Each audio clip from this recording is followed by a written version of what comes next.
सतगुरु की महान कृपा से सत्संग की ये सुंदर रूप देखने को प्राप्त हो रहा है। सत्संग जितनी भी सतगुरु की बढ़ियाई की जाए उतनी ही कम है, क्योंकि सत्संगत ऐसे भी महापुरुष कहते हैं, तेरी जो बढ़ाई है, तेरी जो तारीफ है, तेरी जो कृपा है हमारे ऊपर, मतलब हमारी जुबान में वो ताकत नहीं है कि हम इसकी व्याख्या कर सकें। सत्संगत क्योंकि जिसका कोई विस्तार नहीं है, ना आर है ना पार है, ना सत्संग किनारा दिखाई देता है, सबके साथ है और सबसे न्यारा है।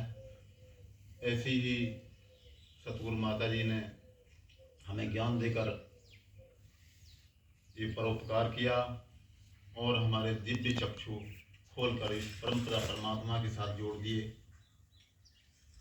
सत्संग जितना भी हम कुछ कहें वो कम ही कम है, यानी हमारे जुबान के अंदर वो ताकत नहीं है कि जो हम इसका व्याख्यान कर सकें।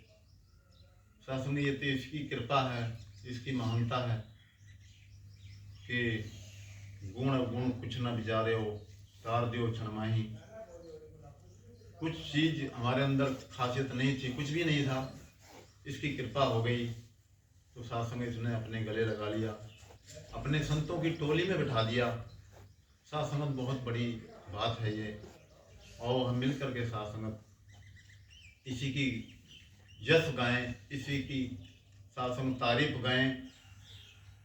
अब सत्संग रही बात, सतगुरु ने एक काम हमारा कराया है, सतगुरु को भी नहीं भूलना है,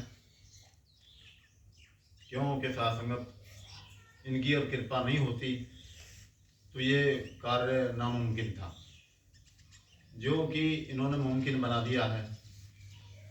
तो सत्संग ये ब्रह्म ज्ञान की बात है, ये छोटी मोटी बात नहीं है। जबकि हम छोटा मोटा भी कोई काम सीखते हैं तो उसमें गुरु की आवश्यकता पड़ती है, तब जा करके वो काम में हम माहिर होते हैं। तो ये तो ब्रह्म ज्ञान की बात है, बहुत बड़ी बात है। इससे बड़ी अवस्था, इससे बड़ा कोई तो चीज है ही नहीं, इससे बड़ी कोई चर्चा नहीं है इस निरंकार की बढ़ियाई के अलावा।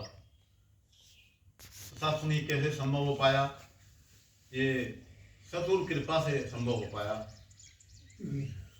अब सत्संगत हम इस चीज का ध्यान रखें कि सतगुरु ने जो बताया है हमें, ये अमोलक दात बख्शी है, ब्रह्म ज्ञान दिया है, तो हम सतगुरु के आशय के अनुसार भी चलें।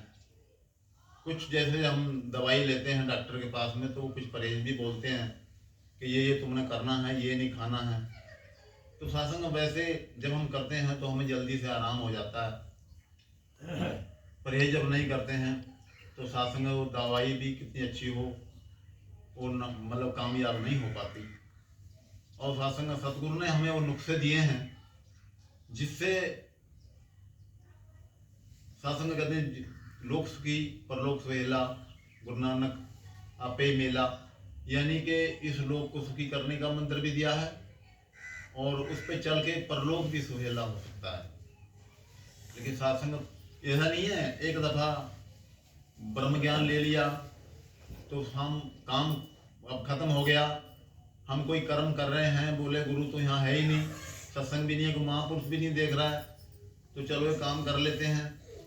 सत्संग ये जो जब तक हमें विश्वास नहीं होता है कि ये अंग संग है, जब बताया कि ये अंग संग है, अंग के संग यानी ये अंग है इसके साथ में है, तो इसका जब तक डर नहीं है हमारे को, हमें इसका विश्वास नहीं है कि संग खड़ा है, तब तक सत्संग भक्ति का वो आनंद नहीं आता है। हम कोई ना कोई ऐसी मिस्टेक कर देते हैं और सत्संग फिर जीवन में जो खुशहाली आनी चाहिए सत्संग उससे वंचित रह जाते हैं। तो सत्संग सतगुरु का कोई दोष नहीं है, जब भी दोष होता है हमारे अंदर होता है। जब भी जिस युग में भी संत महात्मा आए हैं उन्होंने इस इंसान को सुखी रखने का मंत्र बतलाया है कि तुम इस तरह भक्ति कर। तो सत्संग वो कहीं तो आरती पूजा में लगा हुआ है, कहीं किताब पढ़ने में लगा हुआ है। सत्संग जरूरी है। आज ये वैज्ञानिक युग है, हर चीज की जरूरत है, वैज्ञानिक का महत्व है अपना। लेकिन जो गुरु भक्ति है, गुरु का जो आशय है, गुरु का जो उपदेश है, उसके अनुसार हमें वो कर्म भी करने होंगे। इसमें विश्वास रखना होगा। ये परमपिता परमात्मा हमारा साथ में है, सब कुछ करने वाला ये है। सत्संग सब चीज़ का मालिक ये है। तो सत्संग जब ये मालिक है तो मालिक को क्यों नहीं हम मन से स्वीकार करते। नहीं, सत्संग कोई कर्म करते हैं तो बोलता है इंसान के मैं अपने दिमाग से मैंने ये किया तो मेरे घर में ये तरक्की हो गई, मैंने वो किया तो मैंने वो काम कर दिया। इसमें क्या है, मैंने काम किया था, मैंने ताकत लगाई थी, मैंने दिमाग लगाया था।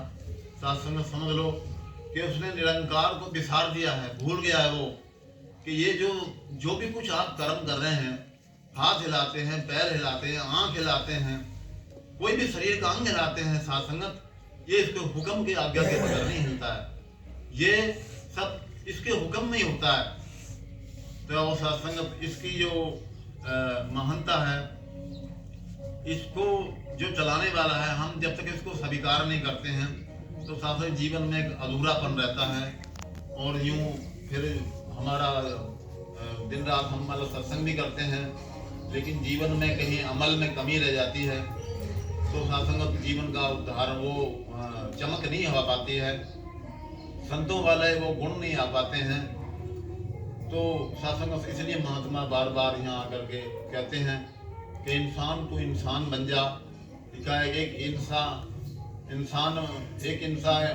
मतलब एक इंसान जो है वह इबादत करके खुदा बन जाता है और एक इंसान ही नहीं बनता। इंसान का मतलब ये नहीं है कि उसके हाथ पैर हैं, 2 आँख हैं, सब कुछ चल रहा है, खा रहा पी रहा है। कह रहे इंसानों वाले गुण अगर उसके अंदर नहीं है, वो खासियत नहीं है, वो कर्म नहीं कर रहा है, तो सत्संग फिर जीवन में कुछ होने वाला नहीं है।